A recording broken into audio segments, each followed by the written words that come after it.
है उसका कागज है। तो मंत्री उसमें विनोद कुमार पंडित सिंह थे, समाजवादी पार्टी से, कैबिनेट मंत्री से। तो उन्होंने कहा कि पांडे जी ऐसा है, 2012 में बुला करके तो मैंने गेट बनवा दिया था उसके ऊपर, जो पीडब्ल्यूडी का सड़क का गेट था, 18-22 फुट ऊंचा गेट बनवाया, उस पर हमने नाम लिखवा दिया, अखिल भारतीय हिंदू समाज नव दुर्गा पूजा समिति आपका हार्दिक स्वागत है। उन्होंने कहा संस्थापक महेंद्र पांडे, मैं था व्यापारी, उसमें 11 मेंबर की समिति थी हमारी।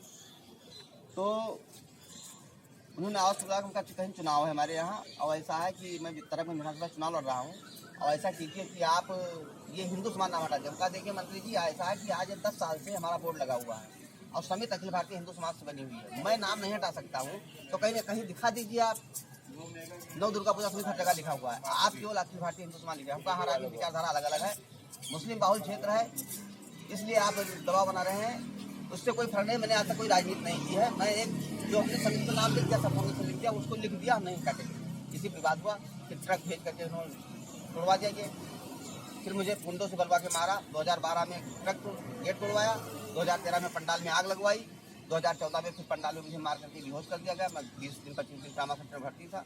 उसके बाद अखिलेश यादव को ज्ञापन दिया, हमका ऐसे कारण से मुझे नहीं जीने दिया जा रहा है।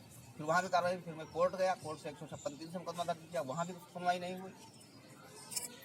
तो अभी इनको जो जैसे यहाँ बैठे कार्यालय के बाहर, तो इनको ज्ञापन दिया आपने इनको कार्यालय वाले? हाँ, इनको हमने 7 फरवरी को ज्ञापन अल्टीमेटम दे दिया है सोशल मीडिया से। नहीं, वैसे कार्यालय में नहीं दिया इनको? नहीं, कार्यालय नहीं दिया है इनको। मैंने अल्टीमेटम में दे दिया था कि या तो 15 दिन के अंदर आपने जो रामचरित मानस का हमारे अपमान किया है, इसके लिए माफी मांग लें हिंदू समाज से। तो किससे माफी मंगवा रहे, अपना अखिलेश यादव से या उससे मौर्य? अखिलेश यादव के ही साथ तो उन्होंने कहा है, और आज तक मौर्य ने कभी किसी, इन्होंने जाति धर्म को बांटने के लिए सब नौटंकी किया है। ये इनको किसी से मतलब नहीं है, तो कुरान नहीं जलाएंगे, समय आने जलाएंगे, कुरान नहीं जला, समय आने जलाएंगे। ये कुरान के तो आप क्या कहना चाह रहे हो कि अखिलेश यादव के समर्थन से ही मौर्य ने वो कार्रवाई करी है? हाँ, अखिलेश यादव के समर्थन से। तो आप जो माफी के लिए जो सनातन हिंदू और समिति और सभी जो अलग अलग घटक हैं उनसे ये चाहते हैं कि सम्मानजनक माफी मांग ले अखिलेश यादव। हाँ, यही मैं इनसे, मेरी यही इनसे आग्रह है कि देश को शांति से जीने दें, अन्यथा वो आंदोलन खड़ा होगा जिसकी कल्पना किसी ने नहीं की। बैठने का विचार है जब तक सांस है। यही बैठोगे? हाँ। परिवार में कौन कौन है? परिवार में बच्चे हैं 2, एक लड़की है, 3 बच्चे हैं। लड़की है हमारी 21 साल की, लड़का 18 साल का है, एक लड़का 15 साल का है। बच्चे पढ़ते हैं? हाँ, जानता हूँ नहीं जीत पाऊंगा अकेले इन राक्षसों से, क्या लड़ाई लड़ी ये काम नहीं है? लेकिन आने वाली पीढ़ियों को जब रामायण के लिए हमें वो जाएंगे, क्या नाम का, परमिशन लेने के लिए, परमिशन नहीं मिलेगी इनको आकट पाट करने के लिए, तो वो हमको कोसेंगी, तो वो कहेंगे हमारे बाप दादाओं ने लड़ाई लड़ा, समाज ने साथ नहीं दिया। यही तो होगा, हम लड़ाई लड़े, हम मरेंगे तो सनातन धर्म के लिए, जिएंगे तो सनातन धर्म, बस। सम्मान से मर जाना ये कम नहीं है। हाँ, हम लड़ेंगे तो सनातन धर्म के लिए, जिएंगे तो सनातन धर्म के लिए। क्या नाम है आपका? मेरा नाम है चंद्रशेखर शर्मा। चंद्रशेखर शर्मा जी, आप कहाँ से आए हैं? कानपुर से। कानपुर, उत्तर प्रदेश।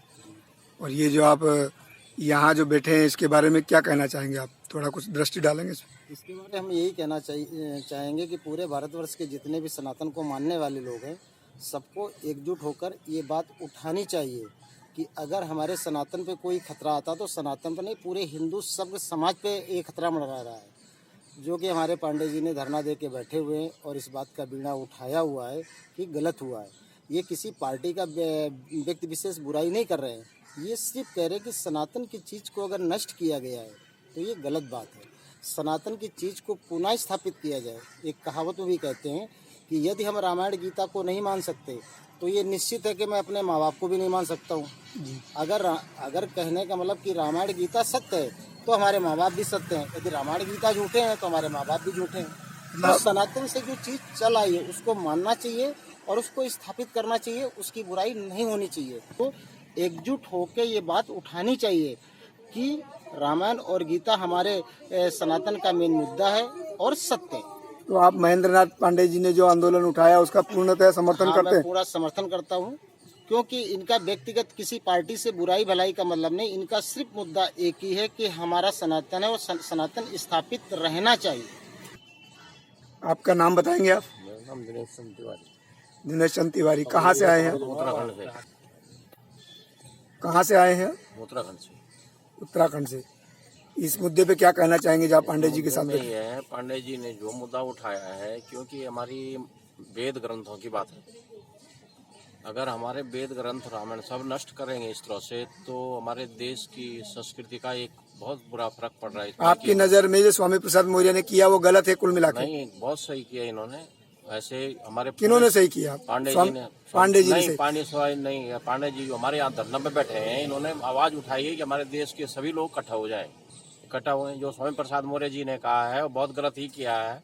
ऐसा नहीं करना चाहिए। ऐसे व्यक्तियों को इस तरह की नहीं करना चाहिए कि हमारे वेद ग्रंथों को ये नष्ट करें और हमारे सब लोग हम चुपचाप हाथ पे हाथ धर के बैठे। मतलब आप चुप नहीं बैठ सकते, आप इनको समर्थन देंगे और आगे अगर जो भी कार्रवाइयाँ होंगी उनमें इनके साथ रहेंगे? इनके साथ चलता रहेंगे।